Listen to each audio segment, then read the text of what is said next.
네, 오늘의 IT 뉴스를 발빠르고 또 심층적으로 전해드리는 IT 브리핑 시간입니다. 오늘도 역시 채널 IT의 양기영 기자와 함께합니다. 안녕하세요. 안녕하세요. 네, 방송통신위원회가 보조금 대란을 벌인 이동통신 3사의 철퇴를 날렸어요. 이동통신 3사에 대해서 영업정지 처분을 내렸다고요? 네, 그렇습니다. 보조금 대란을 벌였던 이동통신 3사에 대해서 최대 24일간 총 118억 9천만 원의 과징금을 부여했습니다. 네, 방통위가 이런 결정을 내린 어떤 배경이 있나요? 네, 방통위는 24일 전체 회의를 열고 지난 7월부터 이달까지 이동통신업계의 보조금 지급 실태 조사를 놓고 이 같은 결정을 내렸습니다. 이동통신사의 영업 조치가 내려진 것은 이번이 세 번째인데요. 이 보조금 차별 지급 그리고 시장 혼탁에 대한 방통위의 강력한 제재 의지가 반영된 결과라고 할 수 있겠습니다. 그리고 특히 보조금 경쟁이 점점 가열되자 수차례 경고를 했지만 이 조사 도중에도 보조금 지급이 계속되자 이 같은 중징계 카드를 꺼내든 것으로 보입니다. 네, 통신사별로 영업 정지가 좀 다르게 적용되던데 어떤 그만한 이유가 또 있나요? 네, 이번 이 방통위의 조치로 각 이동통신사별로 각각 차례대로 영업 정지에 들어갑니다. 이 3사별 과징금은 지금 화면으로 보시는 것과 같은데요. 이 방통위의 영업 정지와 과징금 처분이 병행부가 된 것은 이번이 처음입니다.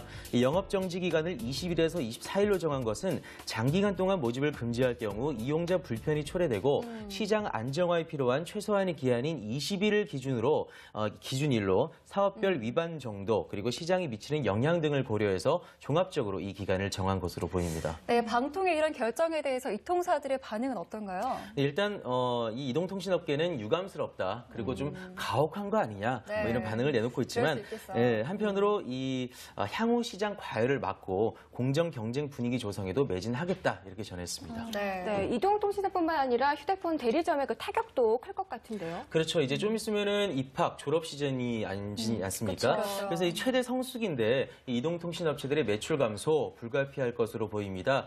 그래서 이 한 이동통신사 제품만 취급하는 대리점의 경우에는 20일, 24일 동안 전부 영업을 할 수 없어서 타격이 가장 큽니다. 하지만 이 여러 이동통신사 제품을 동시에 파는 판매점의 경우에는 상대적으로 영향은 적은 편입니다. 다만 문제는 이제 소비자들이죠.